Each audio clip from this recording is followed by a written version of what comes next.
বাংলাদেশ ও মিশরের মধ্যে গণমাধ্যম খাতে সহযোগিতা আরও জোরদারের লক্ষ্যে দুই দেশের রাষ্ট্রীয় গণমাধ্যমের মধ্যে সমঝোতা স্মারক সই এবং বাংলাদেশ মিশর যৌথ মিডিয়া ফোরাম গঠনের প্রস্তাব দিয়েছেন বাংলাদেশে নিযুক্ত মিশরের রাষ্ট্রদূত ওমর মহিউদ্দিন আহমেদ ফাহমি।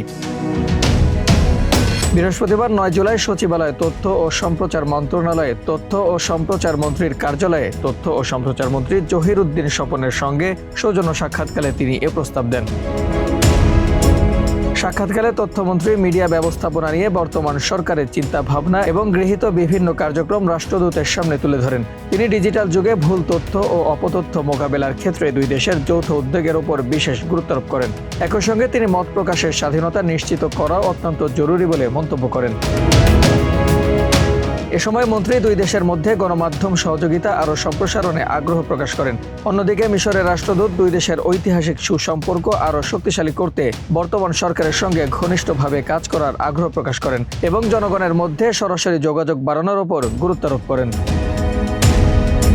আবু সালেম মোহাম্মদ সাব্বির, প্রজন্ম 24।